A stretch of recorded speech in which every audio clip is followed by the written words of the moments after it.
guys, I am so sorry about the lighting. Um, the lighting is not great, and obviously I don't have my ring light. But I wanted to put something up for you guys because obviously I'm in London on holiday, and I didn't pre-film anything.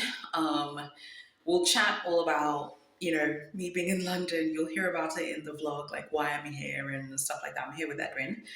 So I'm so sorry about lighting. I'm sorry for how I look and everything. I'm about to take my makeup off. We had gone to get something to eat after shopping. So let's talk about the experience at Louis Vuitton at Harrods, the concession at Harrods. It was a mixed bag.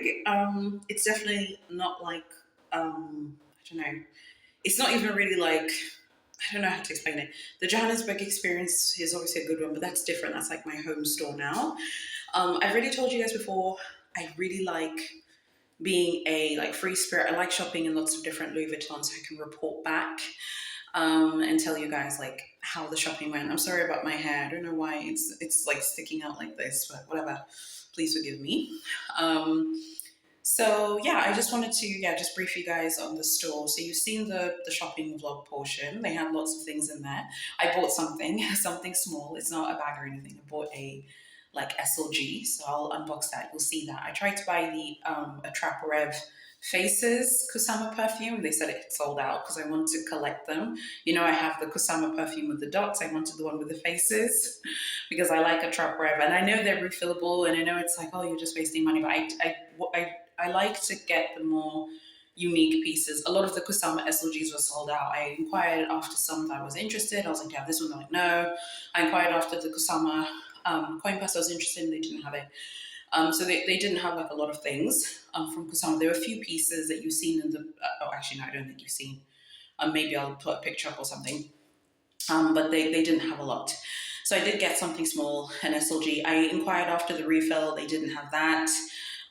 Yeah, there's a lot of stuff that they didn't have, but it's very well stocked for other things. There was a mini Dauphine, there was a Coussin, there was a the loop bag, which I think you have to order.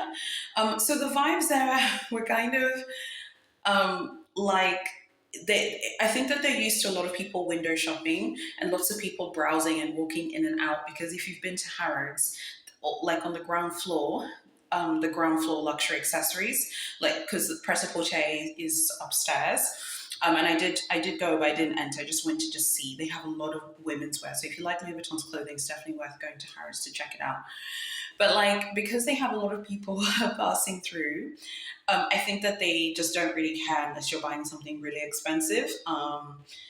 Because they have so many people passing through who are not buying and who are just looking and just browsing, which is fine because department stores are for browsing, as I've always told you guys. So there was an essay there.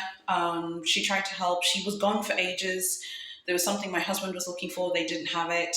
And they told him like to go to men's, didn't have it. She did offer though at one point when my husband was like, oh, I'm looking for this thing. And she was like, oh, I can go look for you. And he was like, no, I'll go. But they didn't have it. And then at one point, I think there was like a misunderstanding between me and her. Like, I was like, oh, I'm going to keep looking around while she was looking for the thing which I wanted to purchase. And then she disappeared and never came back. And then I was waiting for ages, like 25 minutes. But I'm not, from doing the dragging videos, I'm not one to panic, I'm here on holiday. You get me. I have a luxury YouTube channel. I like luxury shopping. It's like a sport to me at this point. Like I see it as sport. So I was like, I'm not going to panic. I kept looking around. I actually then had the opportunity to film the footage for this shopping vlog, so all was not lost. And then I went to the reception and I was like, oh, hello. There was like an essay helping me, but I don't know where she went. I think she went to look for something for me. And then they were like, they said her name and they were like, oh, okay. And then they called her, I think. And then she came back and she was like, oh, hey, I'm sorry. I thought you said that you were done, that you weren't going to buy anything. I was like, no, I think maybe we misunderstood each other. And in those situations, I think it's always best when you're just like, oh, I'm sure it was me that maybe misunderstood. But I didn't say that I wasn't buying. I was very clear that I was going to buy something. And I did say like, I'm definitely buying something today, whether it was like the perfume or something small or the refill, and I was going to buy both of them together, but they didn't have the refill. So yeah, that was kind of awkward and weird and creepy. I can see why the Harrods location gets dragged, honey, now. because many people have been like, oh, I was waiting and no one came back to me, so I left. I can get that now because I could see how I could want to leave. Another thing is other essays will not help you once they've seen an essay help you, obviously, because they don't want to, they have that thing where you don't steal each other's clients. So if you go to Harrods, don't panic if the essay goes for ages. They're probably looking for the item. She was looking for the item, but then I think we misunderstood each other. I'll give it the benefit of the doubt. I think every location deserves a benefit of the doubt. But if you're not patient, you will not enjoy shopping at that particular location. But it's fine for browsing. It's fine. There's no pressure to buy things you don't want to. But also at the same time, like you can also touch the bags. It's fine. You can touch them and no one shouts and yells at you. At Chanel, like go and touch a bag, boo boo. Hazel's gonna come and drag me. Okay. So yeah, that was a little bit weird, but it's not a deal breaker. It could be worse. I've had worse experiences. Boo boo, Versace, Avenue Montaigne's first experience there was not good. It's going to be hard to top that experience. So this was fine. It wasn't a big deal. I think she just misunderstood because when my husband was like, "Oh, I want this thing," she was like, "Oh, I will look for you." And he's like, "No, no, I'll go." And then she told him where to go. And I was like, "Okay, I'm still here. I'm just looking around." But I was like, "But I still want to buy." And she was like, "Okay." And then she never came back.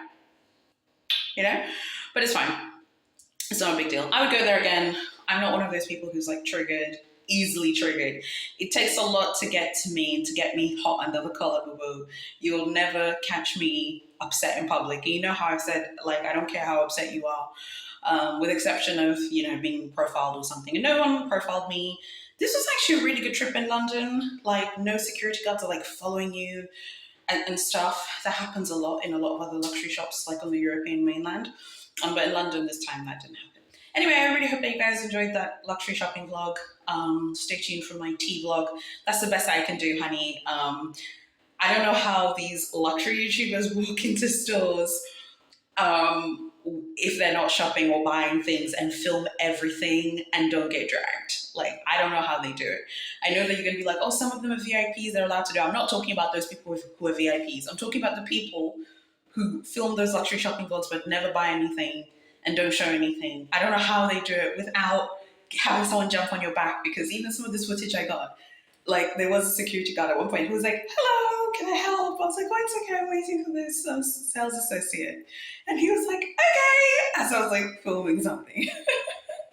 Anyway, I really hope that you enjoyed it. Please like, comment, share, and subscribe, and stay tuned. There's more London content on the way.